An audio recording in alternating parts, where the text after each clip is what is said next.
I'm Nikita. I'm a second year medical student at Barts in London, and I have a degree in global health as well. And I'm an ambassador for becoming a doctor, and I'm here to answer any questions that you may have about the application process. Hi, my name's Samyak. I'm a third year. Well, I've just finished my third year of medicine at King's, and now I'm intercalating in a master's at clinical neuropsychiatry at the IOPPN, which is the Institute of Psychiatry at King's College in London. And I'm also one of the ambassadors for becoming a doctor. So really looking forward to this panel today. Hopefully I can answer some of your questions. Hello, everyone. I'm Dr. David Harrison. So I'm an education researcher at UCL. At the moment, I'm working on a project all about how people go about choosing medical schools to apply to.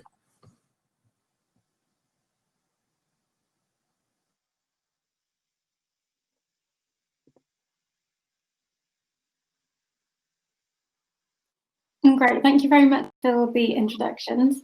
So we'll just wait a couple of minutes for some questions in the chat, and if you guys are happy, I'll kind of field the questions to you guys, and then whoever would like to answer, feel free. So we have a question from Rosalind. So it says, I'm repeating year 13 as a result of my centre assessed grades for A-level not being what she needed them to be. Do you think this will affect my application to medicine this year, even though I'm technically taking my exams for the first time?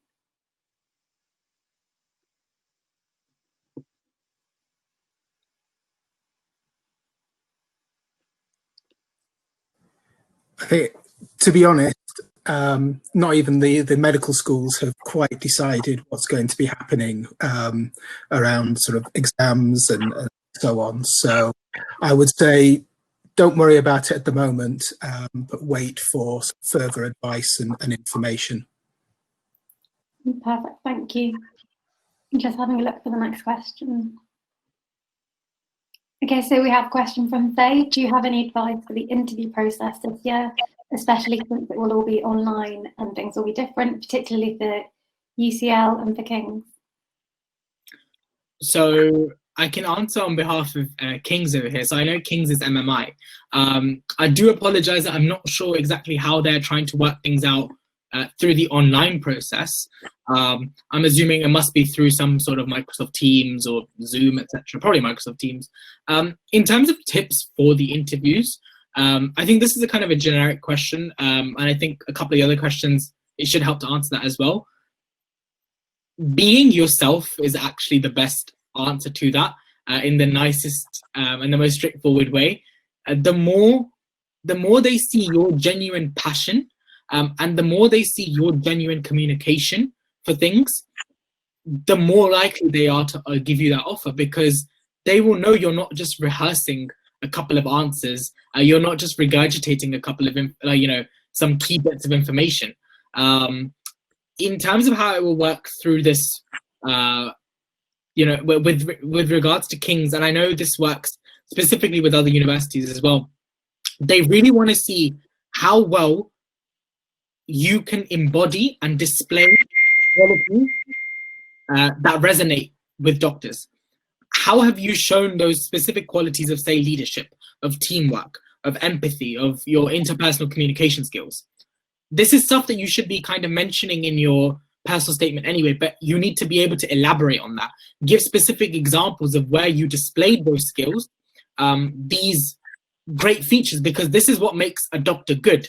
They want to see what is in you, because you're going to have these skills. Definitely, you've applied, you've got to this stage already.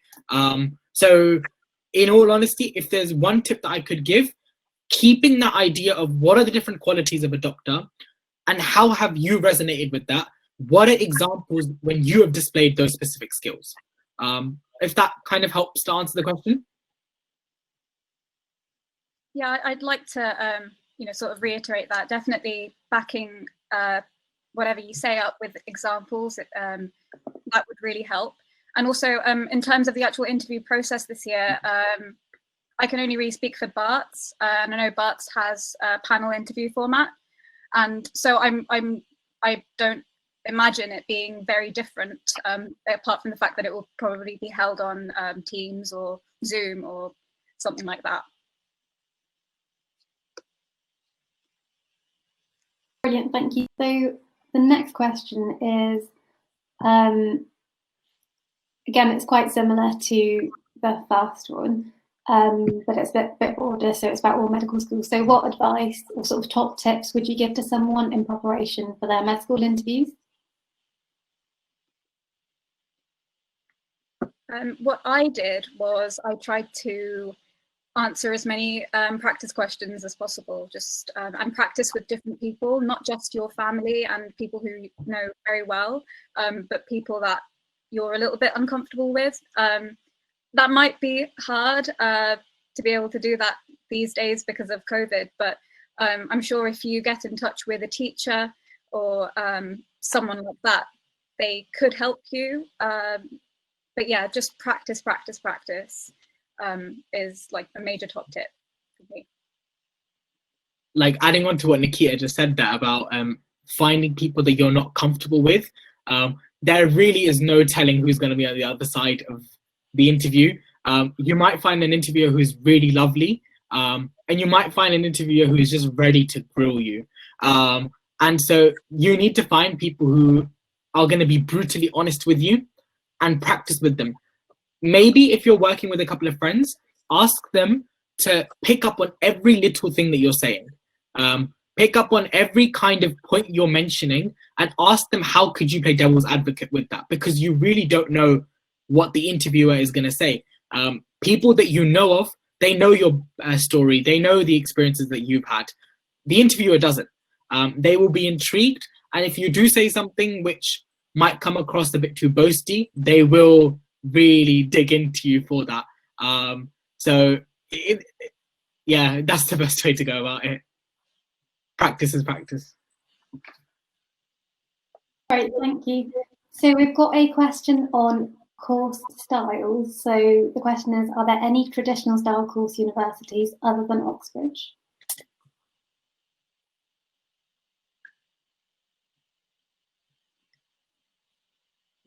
I'm not sure.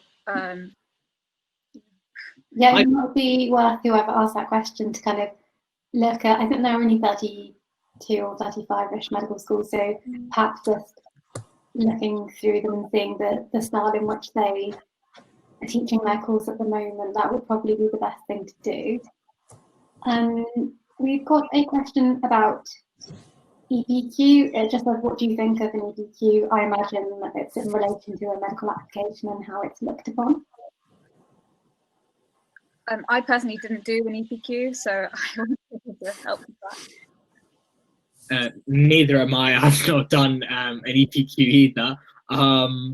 It's a great thing to have, but I don't know how it works. If Dr. Harrison, I can say a little bit about the EPQ. So that's the extended project qualification, and I think it adds your application. Don't treat it as another qualification, but because it's all about doing your own research and often on a topic that's been chosen by you. So it's actually quite a useful thing to have to talk about in the interview, in that your own passion and engagement with the topic will actually come through. And it also shows to the interviewers exactly how you would be at university, doing your own research, that you can actually sort of self-direct your learning, you can manage your time, and so on. So it's lots of useful skills that actually apply to university work.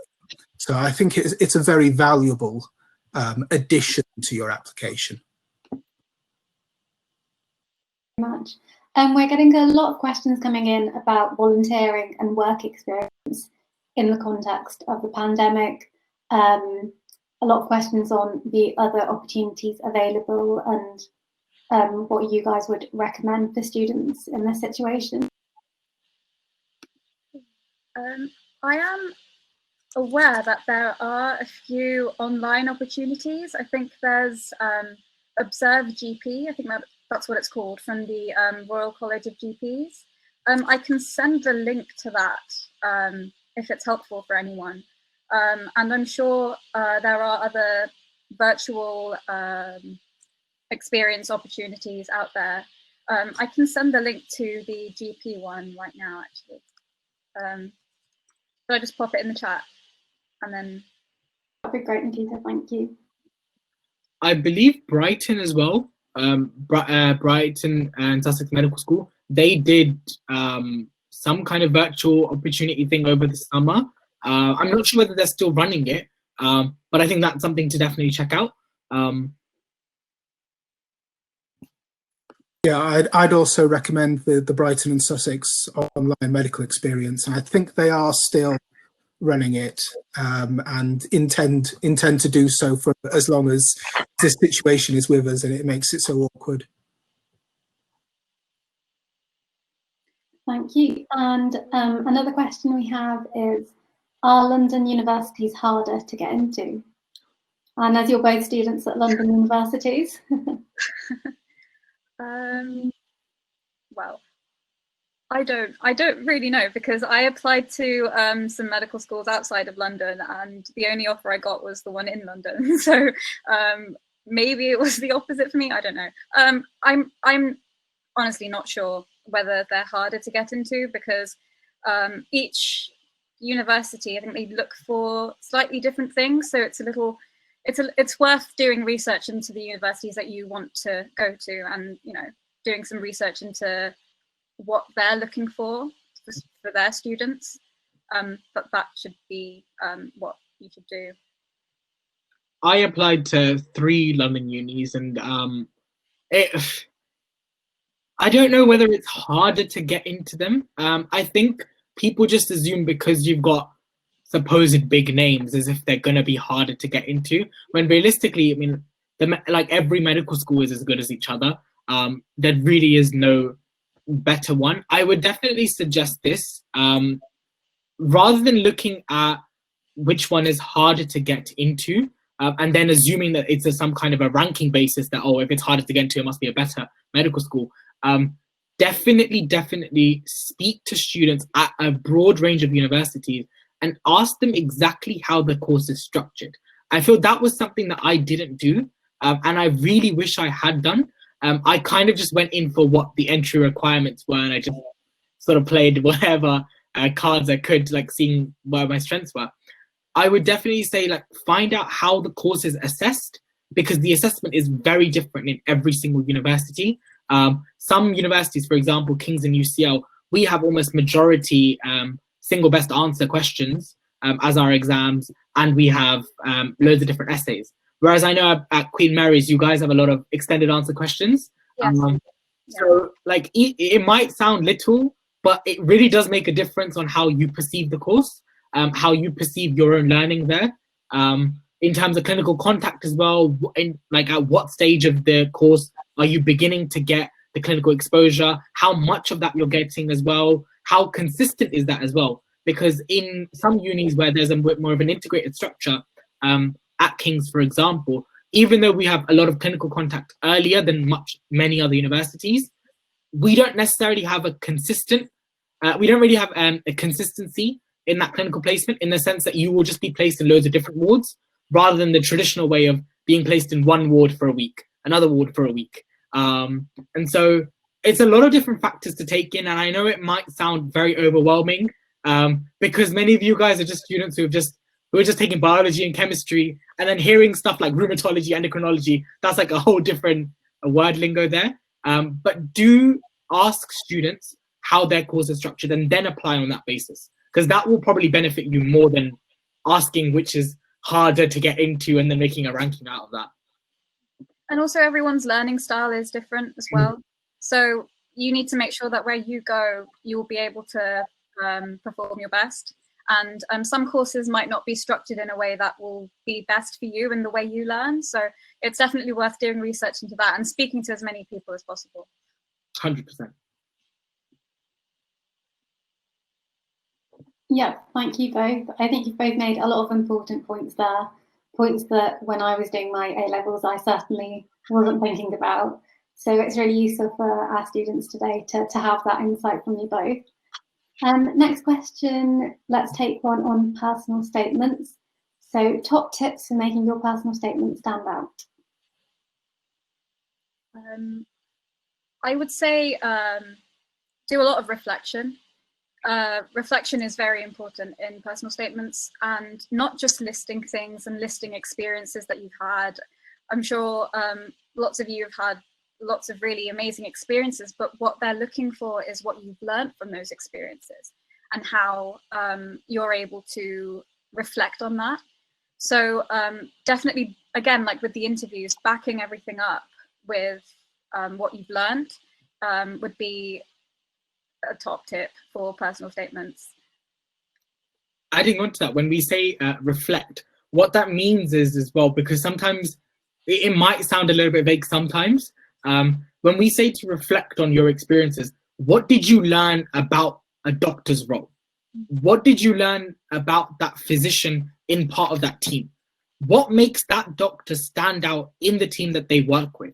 Because that she or he, the doctor, right, will have very similar roles to the other members of the team, right? To the nurses, etc., to the OTs, to the physiotherapists, etc. What made that consultant stand out? What made that junior doctor stand out to you? What was it about them that resonated with the qualities that you see in yourself? And so, for example, in those experiences that you had, that work experience, that volunteering that you saw, where did they exemplify leadership? Where did they exemplify teamwork? Where did they exemplify empathy? And how does that help you to understand what does it mean to be a doctor? I think the best personal statements are those which portray a narrative in a way, which kind of show what drove you. Was it loads of different experiences that drove you? Was it research that drove you? That you understood that, okay, to be a doctor is to have a sense of scientific rigor. The more personal you make it, in all honesty, the better it will read to the examination officers. I think that's the best word. Is that the word to describe them? The ones who are going to be reading the statements.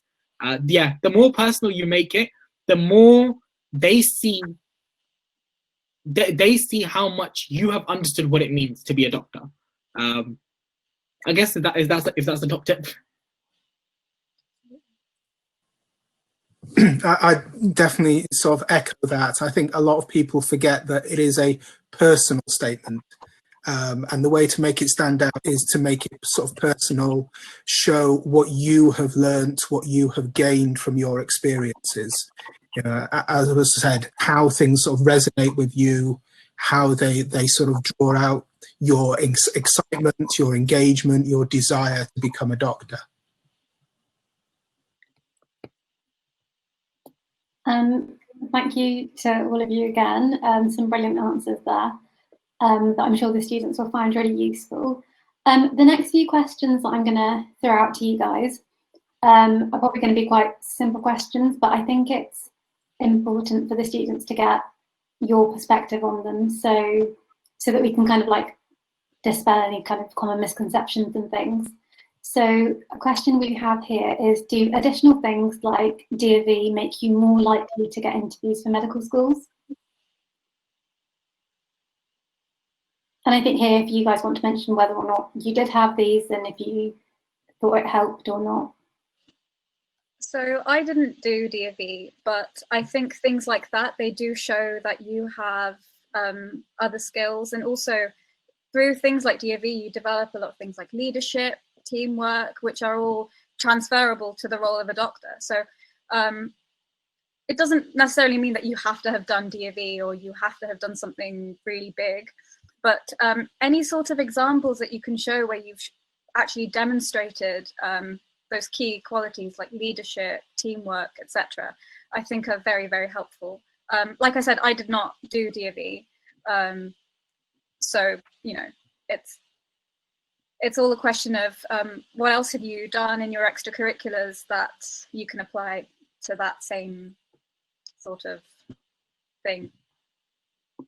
I think a nice way of perhaps summarizing it as well, don't look at extracurricular activities as just additional things that you can use as points for any kind of CV or application, they very much are there to develop you as a person. Because if you have taken part in it, for example, so I did the Duke of Edinburgh Award, but I never finished it off. I did all the sections, but I didn't get I just didn't upload the evidence on time. So I've had the experience of DofE, but I don't have the qualification of it. Regardless, it has shaped me. And I did an expedition as well through an organization called True Adventure. How that developed me in terms of being able to really take on a leadership role, in order to be able to represent a voice, in order to make decisions. That is essentially what they want. They want you to develop through these extracurricular activities, and that's what they want to see if you mention it up. So if you've done DofE, brilliant, but make sure you've told the people who are going to be interviewing you, the people who are going to be reading application, that this helped me to become decisive. This helped me to become to take correct judgments in a short space of time, because that is a quality that is required as a doctor.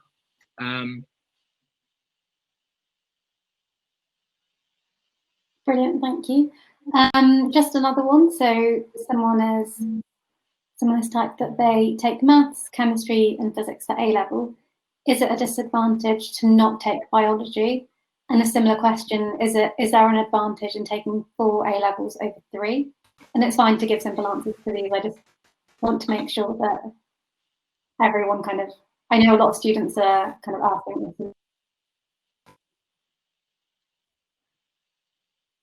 So just to quickly answer the point, so biology is not essential. It's chemistry is the essential sort of A level. But do check with individual medical schools exactly what they require. But generally, not taking biology at A level is not a disadvantage.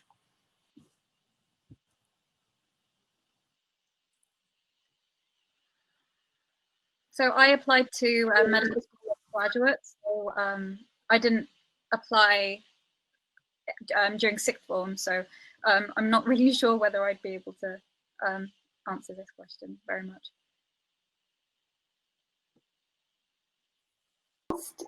So with regards to doing sort of 4 A levels over 3 A levels, I think if you can manage the workload, it's fine. But you're better doing 3 A levels really well rather than 4 A levels moderately well. Yeah, I definitely echo that. I took 4 A levels, more so because I was very interested in them. In the simplest way, it doesn't provide you any advantage. But I think it is worth pointing out some universities. So I had an offer from Birmingham, and the original offer is A-star AA. However, because I had 4 A levels, they said if you get 3 A's and a B, we'd also offer you the place. So it depends kind of like on the uni. They may give you a simpler offer, but that very much depends on how well you did in the interview. That it's not like a hard cut rule. They could ask if you did very well in the interview, they may be happy to reduce it. But generally speaking, if you can't handle the workload, go for 3. Much better, as Dr. Harrison said, much better doing 3 A levels, getting 3 A stars than getting 4 A levels and getting 4 A's. Brilliant, thank you. We now have a question about volunteering. So I'm assuming this is from someone in maybe year 8 or 9 that is just very keen. The question is, at what age should you go about applying for voluntary work? And if you guys also want to talk about your own volunteering experiences. Sure. So I started volunteering when I was around 16. So I think quite a lot later than a lot of the students these days. Yeah, I volunteered in a hospital because there was no COVID at that time. But yeah, I mean, I don't think that there's any set age, but as long as you've got enough experience before your application, so I would say at least a few weeks. I'm not sure. As much as you can, really. It just shows that you're keen. It shows that you care, and it shows that you have that desire to help and serve. So as long as you get that point across, I think you should be fine. I don't know about age in terms of, I know there's definitely like an age limit when it comes to things such as work experience. It's very much, I think, above the age of 16. You have to be 17, 18 to do that, which is completely understandable. With volunteering, I think most people start at like the age of year 10. So that's like what, 14, 15. The better it is for your own development. As Nikita said, you need to show your ability to serve and your passion to serve, because that is what a doctor is, essentially. It's one who does service for a greater good. Very much. So we have quite a good question here. So what are some of the questions interviewers ask themselves when selecting the right candidate?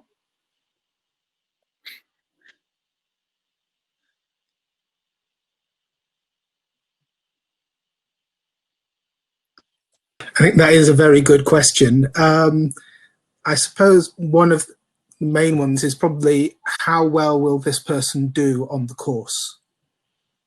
And that's not just in terms of academic achievements, but will they actually sort of flourish? Will the course, will this medical school actually bring out the best in them?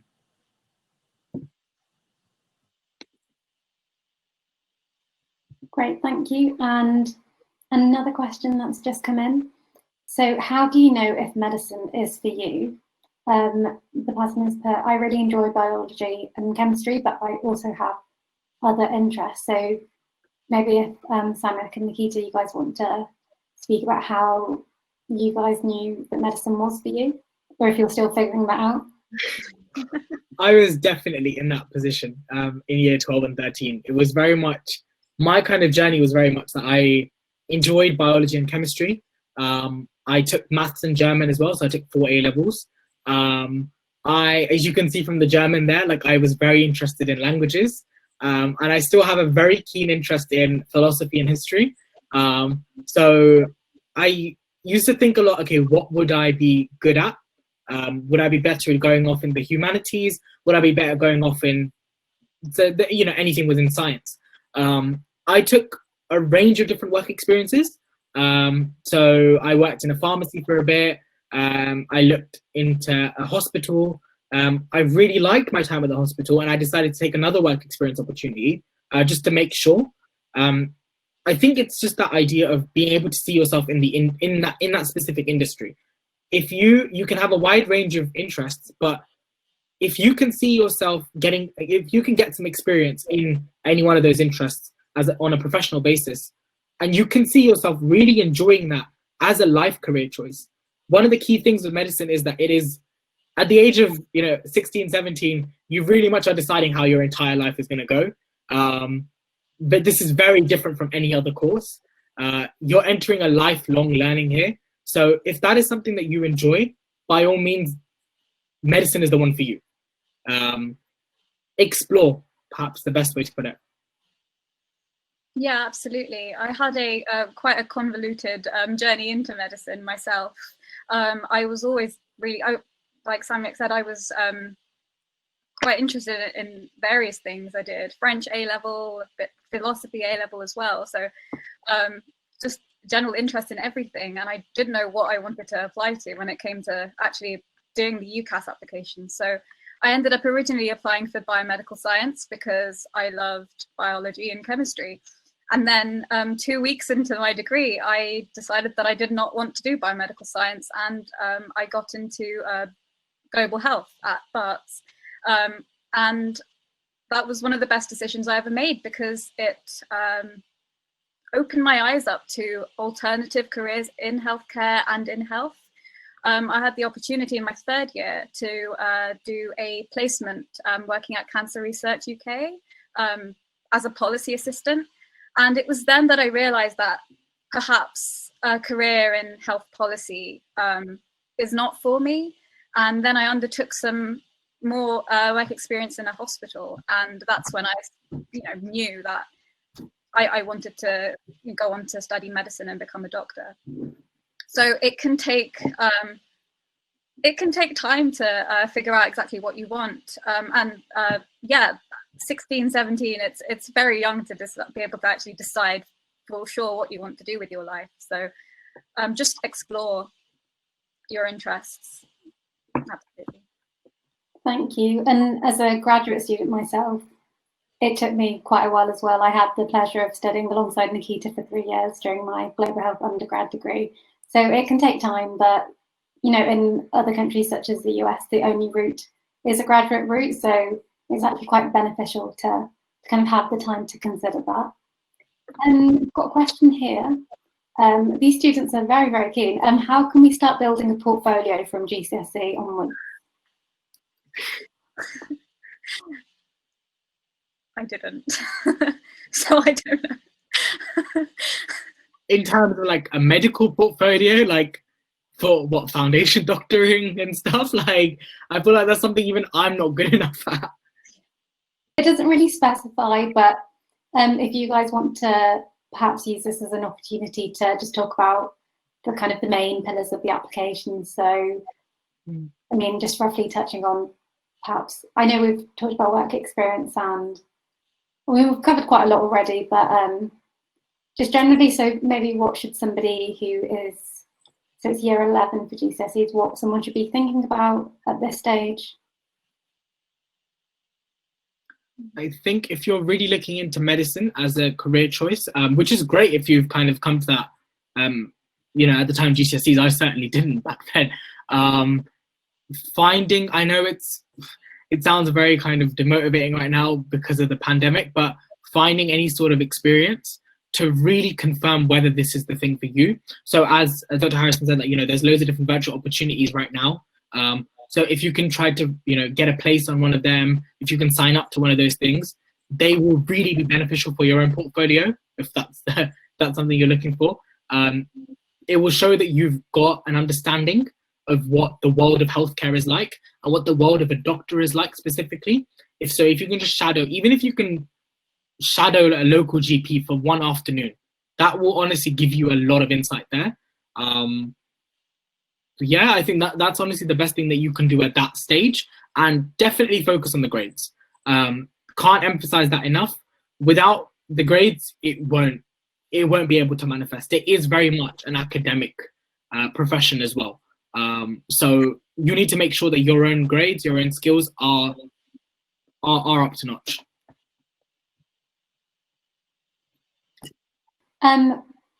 We have another quick myth to dispel, I think. So is psychology considered a weak A-level in medicine? No, nobody seems to think so. So take your psychology A-level and don't worry about how it will be considered. Again, we've got a similar thing for Spanish, but I think Samyak touched on the fact that he'd studied languages and, you know, he's now a medical student. So I think it's only helpful. I know there are some universities that really admire kind of a GCSE or an A-level in a modern foreign language. Let's have a look at some other questions. Yeah, a few more on if I'm taking biochem and psych, am I at a disadvantage compared to someone taking biochem and maths? I think, you know, provided you're taking chemistry, which is required at most universities, that's fine. Somebody has commented that you're also helpful, which is very nice feedback midway through the session. So are skills gained by doing the NCS at the end of year 11 worth mentioning in the personal statement?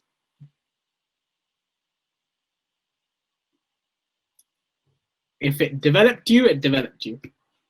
If it really played an impact, if it really played a role in your understanding of healthcare or volunteering, because I know there's a massive section in it for volunteering, definitely mention it. If it really helped to show that you can get on in a team really well, if it showed that you can lead a project well, there's no harm in mentioning it. It's a great thing. Thank you. And so another quick question. So how many years of studying do you need to do before you become a doctor? So maybe Nikita, if you just want to explain how many years as a grad it would take, how many with an intercalated and non-intercalated degree? Sure. So if you go into medical school straight after sixth form, it can take a minimum of 5 years.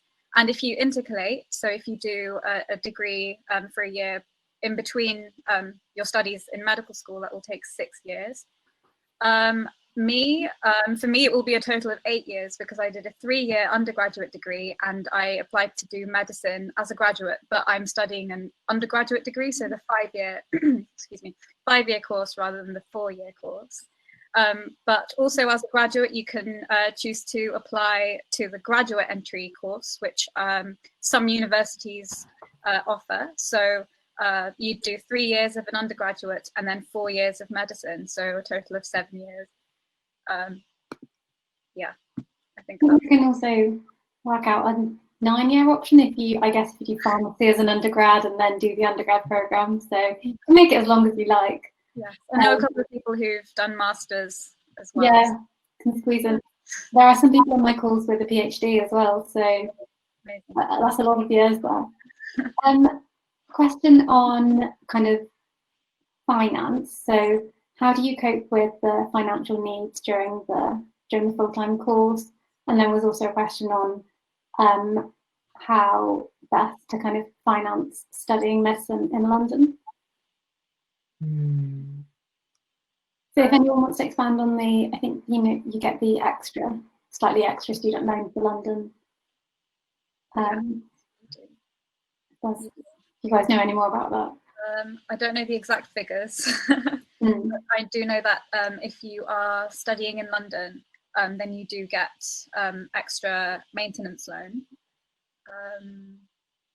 Other than that, in terms of financing. So I'm from London and I live at home, so that cuts out quite a big cost for me in terms of accommodation. Yeah. What else? Just looking for some more questions. Okay, so this is about, so someone has asked, how late will it be to decide what I want to do in terms of applying to medicine? They picked chemistry and biology, but they're kind of flipping between wanting to be a vet or a dentist, an audiologist, or even an interior designer. So how late is too late to decide? If you guys want to touch on that in terms of the actual hard deadline and, again, other options such as grad. I mean, interest there. I mean, you have to submit your application by, is it mid or early October? So preferably by then, if you could decide. I know people, some of my very close friends, who planned to do medicine for a long time and then couldn't get any work experience, found dentistry work experience, and ended up applying to dentistry within in the September itself. So there are people who do flip, and that's absolutely fine, because there is a lot of overlap between those different professions, a lot of similar skills, a lot of transferable skills as well. But they are still different professions for a reason. So if you are kind of stuck between, say, something like medicine and dentistry, that's great, but make sure that when you do submit your personal statement, you know exactly why you want to be a dentist. You know exactly why you would want to be a doctor in the future, because the requirements are different in terms of, the actual mental requirements are definitely different for being either one of these two professions. Specific skills that you'll need in dentistry, for example, dexterity, etc., you won't really need them if you want to be like a neurologist, psychiatrist, etc. Thank you. So got a question from a parent. So I'm a parent attending this conference. All the information has been really useful. In your experience, in what way do you believe parents can help? David, I don't know if you want to comment on this question. Yeah, I think really just being supportive is the main thing. Sort of encouraging, sort of helping your child sort of when they can attend sort of days, go and sort of visit the medical schools and so on, so that you can really sort of get a feel. Help them with not only accessing information but also making sense of it. Talking through the sort of what they want out of medical school, you know, how are they going to choose which ones to apply to, and so on. And really just it's that support, being there to sort of talk with them and so on. I think that's the key thing. Thank you very much. And Nikita and Samyak, do you guys have any advice on this? What you think might have been useful from kind of a parent's perspective? I would say just mainly support. I got a lot. I was very lucky. I'm very lucky. I got a lot of support from my parents doing the application, so that definitely helped. And also, in the initial sort of stages of preparing for interviews, I just asked my parents to sort of help me out with that. So that was useful. Yeah, I would say the supportive in the sense that you are understanding that the child is going to go through a very difficult application process. Every other student who applies in year 13 only has a personal statement to give, and that's about it. Whereas with us, it is a constant a constant suspense for months and months. You've sent your application off. In order to send the application off, you had to do at least a year's worth of, just loads of different things like experience with entrance exams, etc. for the UCAT, BMAT. And then once you've sent your application off, that's idea of waiting for the interviews to come, if they do come. And then once you've had the interview, to prep for it, and then the offers, and then you actually get the grades. It's a really, really grueling process. And I think the more you kind of sympathize with your child there, the more they will appreciate it, honestly. Thank you, brilliant answers. I'd just like to take a moment to introduce, to welcome Melissa to the panel. Melissa, if you'd like to briefly introduce yourself. Yeah, hi guys, sorry I'm so late. I went through 101 different tech issues, so I've now joined on my mobile. My name's Melissa. I'm a 4th year medic at King's. I've just started my 4th year. I spent my last year intercalating in haematology at Imperial, and I'm also becoming a doctor ambassador. So I know we're quite close to the end, but if you guys have any questions about anything, then I'm happy to answer them. Thanks, Melissa. So we've still got just over 15 minutes left.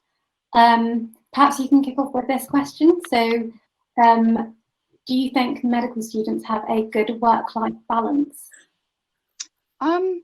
I think there's definitely a lot of concern initially when you're going into medical school about work-life balance. And I think how your work-life balance is dependent on how you work. So if you're someone who procrastinates a lot, if you're someone who likes to leave things to the last minute and let things pile up, then you're probably not going to have a good work-life balance, purely because you're going to have lots of great fun going out and socializing and things, but your work is going to suffer because you're going to spend next to no time going through your lectures. You're not going to understand your content. Then when you're on placement and people are asking you questions, you're going to get stressed because you don't know the answer.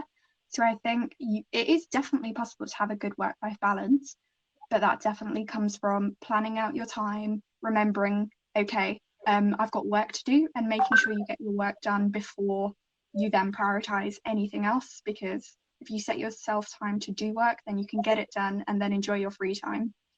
So in short, definitely possible to have both, but just make sure you manage your time well, you're organized, and then it's all good. I thought Melissa just kind of told my own life story there with getting involved in society work and the social life, and then your own workload suffering there. It is very possible. Definitely don't be under this impression that medical students spend all their time just working and working. Medics are some of the most talented people you will meet.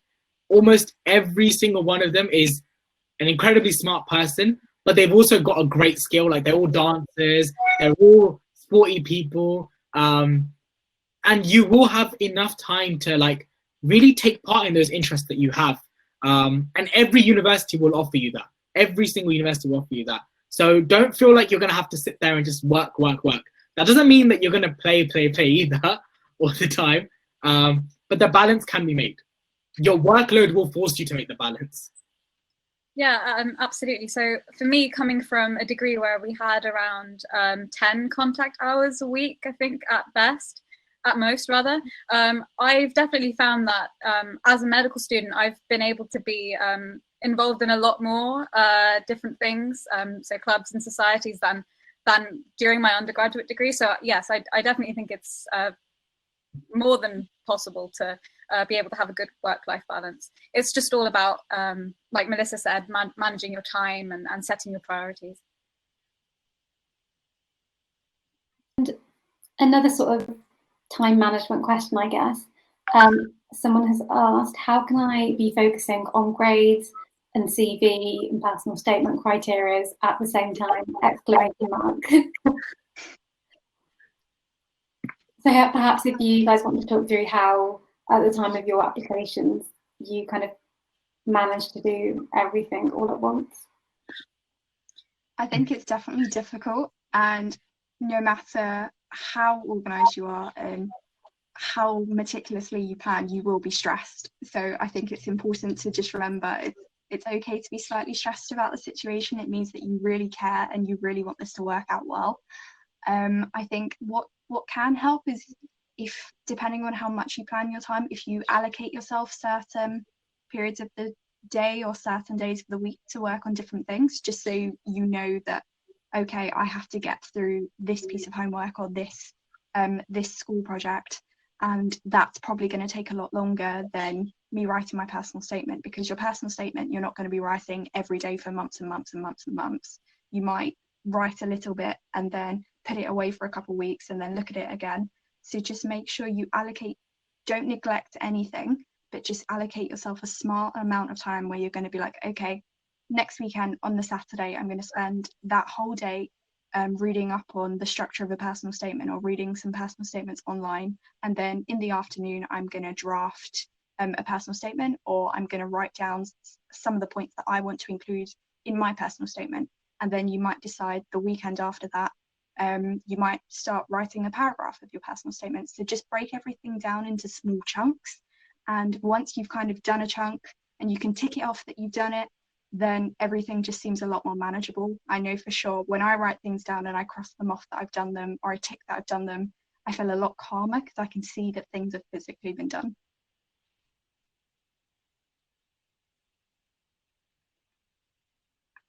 Brilliant, thank you. So we've got a question here. How do you prepare for the question, why do you want to be a doctor? Luckily, I don't get asked that question in my interview.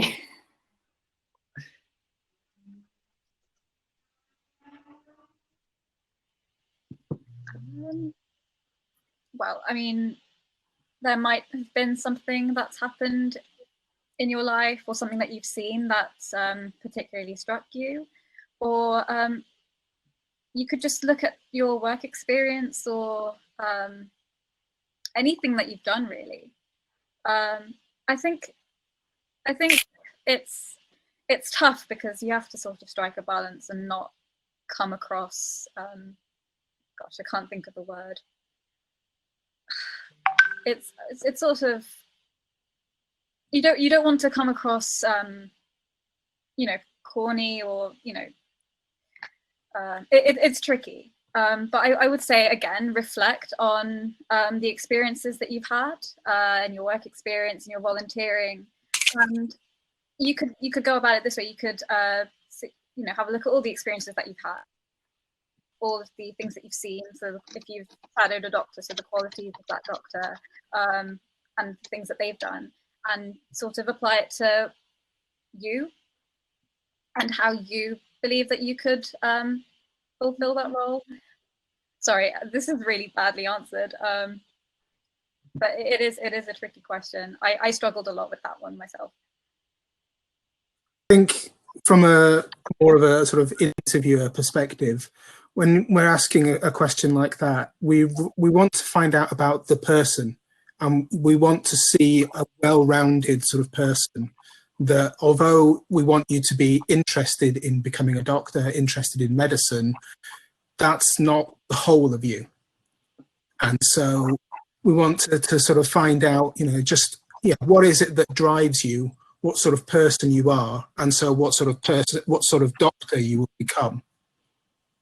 So really, I think that the best preparation is be honest and open about it. Be honest about why you actually do want to study medicine. Consider whether your answer actually impresses you or not.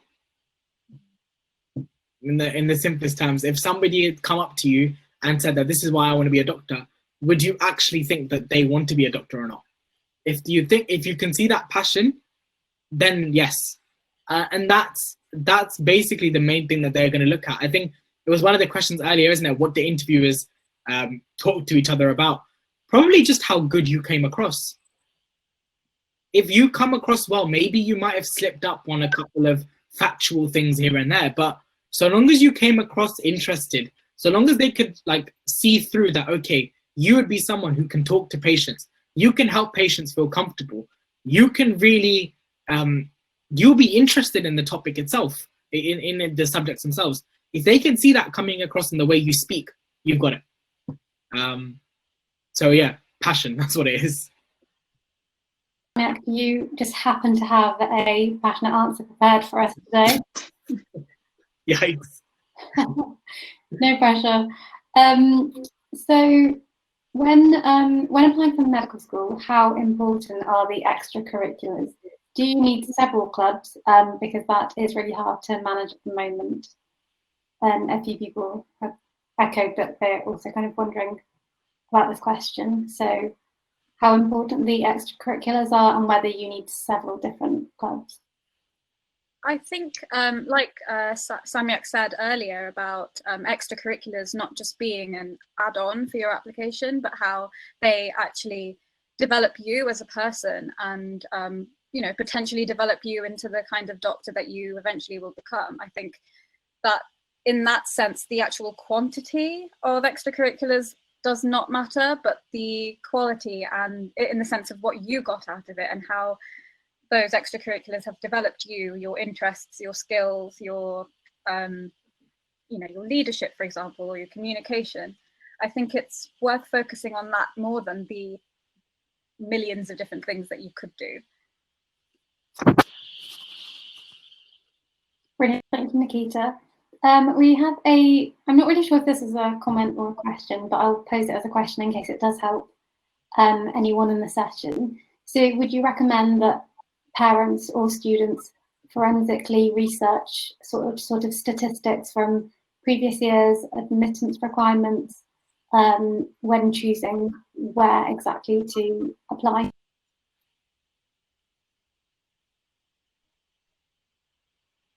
I don't know what you mean by forensically research. Is that just like trying to find out what the different statistics are for? I think perhaps they're getting to finding out every single detail that can sort of be found out, whether that's a good method compared to just kind of applying to wherever you sort of fancy or take a liking to. I think you need to find out something out of medical schools, but forensically researching every one of the over 40 that there are just in the UK is it's just sort of too much. And also, you know, things change from year to year. So you might research, you know, the admissions figures for every medical school for the last 10 years, but they might not necessarily be relevant for this year or next year and so on. So things change. So I think choose and focus your efforts. You know, don't try and forensically research everything, but when you've narrowed it down, depending on what your priorities are and what you want from medical school, then find out more information, because the more information you have, the more informed the decision is going to be. Brilliant, thank you. So we've got exactly 5 minutes left, and we've pretty much made it through the bulk of these questions. So I think it might be a good idea to go around in whichever order you guys prefer. And perhaps if you wanted to kind of spend a minute giving any closing remarks, your kind of most useful piece of advice or advice you may have been given during the process that you found really useful, just anything that you believe would help the students in the session today with their applications going forward.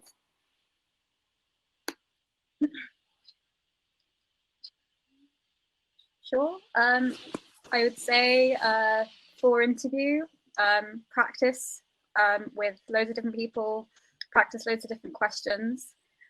Do your research about the medical schools that you're applying to, the kinds of curriculum that they have, and also in regards to patient contact, how early along in the course it is.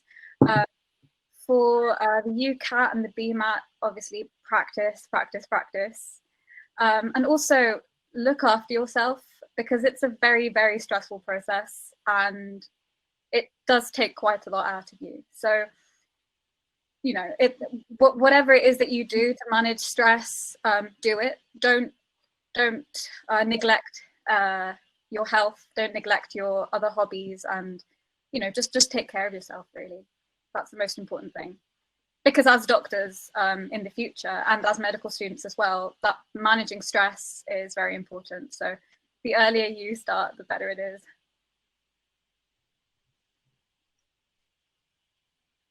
I'll go next. I think that there's like two things I would probably say I wish I'd known. Firstly, whenever anyone says reflect, what that means is understand what are the qualities of the doctor, what makes a good doctor, and how those skills resonate in things that you've done. How have you shown these things? What makes you, what would make you a good doctor? How would you show those skills? So firstly, that. Secondly, when you are choosing your universities, really understand what the assessment structure is like at those universities, what the course structure is like, how early you're getting clinical exposure, what kind of clinical exposure you're getting, and what the social life of that university is like as well. If that, you know, what the different societies of that university are like as well, and how well can you fit in that social milieu. Yeah, that would be the best thing that I would say.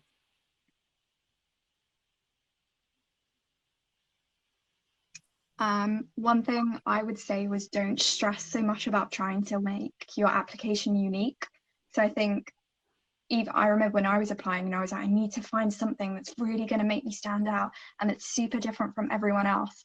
And in the grand scheme of things, when you think of the number of people that are applying, everyone is very, very similar in terms of the activities they do, the subjects they study, their academic performance is generally very similar. So don't stress so much about trying to be unique. What really does sell you in terms of your personal statement is reflection. So reflecting on your experiences, talking about how they've developed you as a person and what you've learned from them. And then when it comes to your interview, practicing being confident with your answers and even having good body language. So despite the fact that a lot of interviews are online, if you're on a Zoom call or you're on Microsoft Teams, like, don't forget the little things. So even if you're wearing like a smart top or a shirt and a tie and making sure you're looking at the webcam, it feels very strange just because obviously it's virtual, but things like that really do show confidence, and that's something that will go even through a screen. I think I'd just add that it's very easy to fall into the thinking of you're applying to the university or to the medical school. Actually, the medical school is almost sort of being interviewed by you when you're applying. So actually think about, you know, what does this medical school offer me? Is it what I want? And sometimes that can actually give you that extra confidence as well.